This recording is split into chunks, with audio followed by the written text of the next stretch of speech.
बात करेंगे मुरैना की। मुरैना में सोशल डिस्टेंसिंग का उल्लंघन करने पर पुलिस ने गुटखा कारोबारी के खिलाफ मामला दर्ज किया है। दरअसल लॉकडाउन में तंबाकू उत्पादों पर प्रतिबंध लगा था, जिसके हटते ही लोगों की भीड़ गुटखा खरीदने के लिए जमा हो गई। इस दौरान लॉकडाउन के नियमों का पालन नहीं किया गया, सोशल डिस्टेंसिंग का ध्यान नहीं रखा गया, जिसके चलते पुलिस ने व्यापारी रतन लाल मंगल के खिलाफ मामला दर्ज कर लिया है। लॉकडाउन 4 में कुछ नियमों के साथ बाजार खोलने की दरअसल इजाजत तो दे दी गई है, लेकिन कुछ व्यापारी इन नियमों का खुलेआम उल्लंघन करते नजर आ रहे हैं। इसी कड़ी में गुटखा व्यापारी की शिकायत मिलने पर पुलिस ने ये कार्रवाई की। सूचना प्राप्त हुई थी कि कुछ लोग जो हैं एक जगह गुटखा संग्रहण करके और गुटखा बेच रहे हैं। इस संबंध में उनके खिलाफ 188 की कार्रवाई की गई है। Public health act, epidemic act, Covid संक्रमण जो फैलाने में उनको जो सावधानियां बरतनी थी उन्होंने वो नहीं बरती हैं। साथ ही साथ में इस तरीके का आचरण किया है, इसलिए उन पर आईपीसी की धाराओं और इन सभी एक्ट की धाराओं के अंतर्गत कार्रवाई की गई है। चलिए और ज्यादा जानकारी के लिए बात करेंगे हमारे सहयोगी सत्येंद्र सिंह तोमर से। सत्येंद्र, गुटखा व्यापारी के खिलाफ सोशल डिस्टेंसिंग का पालन नहीं करने का मामला दर्ज किया गया है। हाँ बिल्कुल, मैं आपको बताना चाहूंगा कि ये जो पूरा घटनाक्रम है वो महावीरपुरा इलाके का है और ये जो सुबह से ये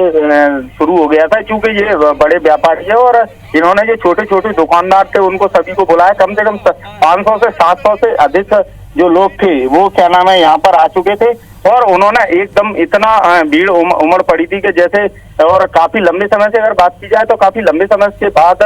गुटखा पर से प्रतिबंध हटाया गया है। तो इसके देखते हुए भी जो छोटे छोटे व्यापारी थे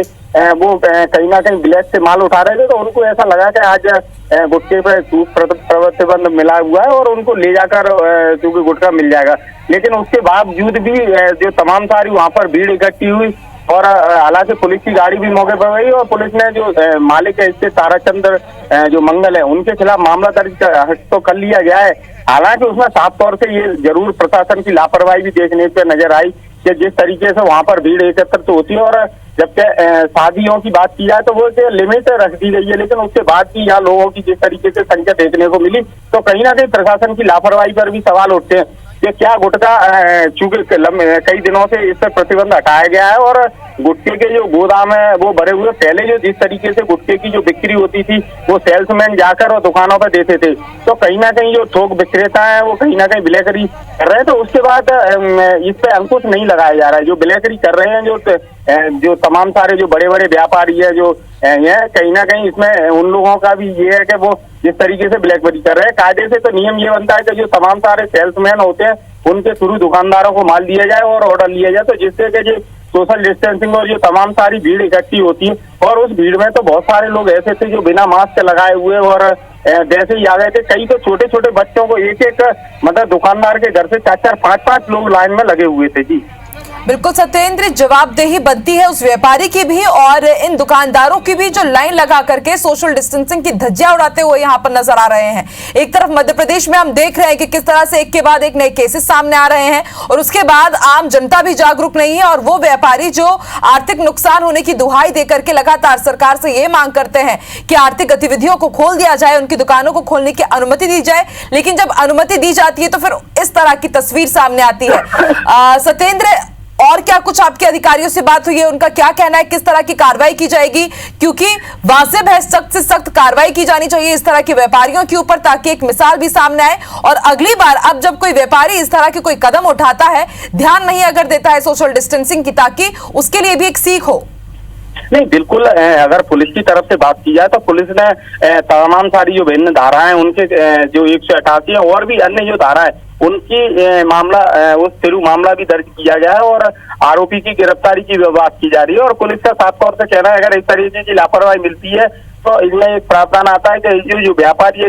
इसके खिलाफ जिला बदर की कार्रवाई की जाएगी। हालांकि पुलिस तो अपनी जगह कार्रवाई करने में आतुर है, कहीं ना कहीं इसमें अगर देखी जाए तो प्रशासन को जिस तरीके से कार्रवाई करनी चाहिए प्रशासन को इस ओर ध्यान देना चाहिए। जो खाद्य अधिकारी है और तमाम सारे जो जिला प्रशासन के अधिकारी हैं, एसडीएम है या कलेक्टर है, जो सारे अधिकारी हैं, उनको भी मिलकर इस पर चूंकि अगर गुटखा व्यापारियों की बात की जाए तो अगर सूत्रों के हवाले की बात मानी जाए तो मुरैना शहर में कई ऐसे व्यापारी हैं जिन्होंने थोक में गोदामों में गुटखा भर रखा है। तो कहीं ना कहीं जैसे पुरानी जो प्रक्रिया थी, जिस स्थिति में ये लोग माल देते थे, सेल्समैन के द्वारा माल भेजा जाए और जो छोटे छोटे तमाम दुकानदार हैं उनको सही तरीके से माल दिया। दुकानदारों की अगर जो छोटे छोटे दुकानदार हैं उनकी बात की जाए तो उनका क्योंकि कहना ये था कि काफी लंबे समय से बाद इस तरह से प्रतिबंध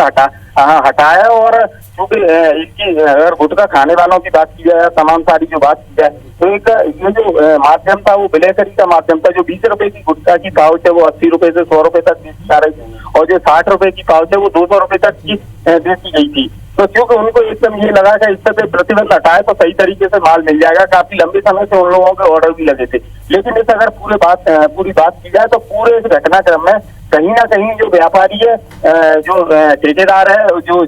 वो है, उन्हीं की पूरी गलती देखने में आ रही थी। सत्येंद्र, प्रशासन के तरफ से क्या कुछ कार्रवाई की गई? आपको कैसे जानकारी मिली कि इस तरह की वहां पर भीड़ लगी है और प्रशासन को इस बात की कब जानकारी लगी, कब जाकर के कार्रवाई की गई, उनको हटाया गया? फिर वहां पर जो हमने देखा कितनी लंबी कतार लगी है यहाँ पर। नहीं, बिल्कुल जिस तरीके से जैसे सबसे पहले वहाँ जिस तरीके से सूचना आई, हम लोग वहाँ मौके पर पहुंचे। उसके बाद जब पुलिस और प्रशासन को सूचना गई तो प्रशासनिक अधिकारियों की बात की जाए तो प्रशासन की ओर से कोई भी अधिकारी वहाँ पर नहीं पहुंचा था। पुलिस के अधिकारियों से बात की गई थी तो कोतवाली पुलिस के जो अधिकारी हैं, जो सब इंस्पेक्टर हैं, वो वहाँ पर पहुंचे और इस पूरे जो घटनाक्रम को उन्होंने अपने जो आला अधिकारी हैं, पुलिस अधीक्षक आशित यादव है, उनको बताया। तो उनने साफ तौर से इस पर आदेश दिए कि इस पर तत्काल प्रभाव से इस व्यापारी पर मामला दर्ज किया जाए और विभिन्न जो धारा है उन पर उन्होंने मामला दर्ज किया और आरोपी की। और चूंकि एसएच यादव जी से पुलिस अधीक्षक से जो मेरी बात हुई, उन्होंने भी साफ तौर से यही बताया कि अगर ये व्यापारी इस तरीके की बिल्कुल सत्येंद्र, साफ तौर पर समझ आ रहा है यहाँ पर कि व्यापारी की यहाँ पर बहुत ज्यादा लापरवाही और उसके साथ ही प्रशासन भी मौन बैठा रहा। बाद में जब तस्वीर दिखाई गई उसके बाद प्रशासन जागा। शुक्रिया सत्येंद्र पूरी जानकारी के लिए।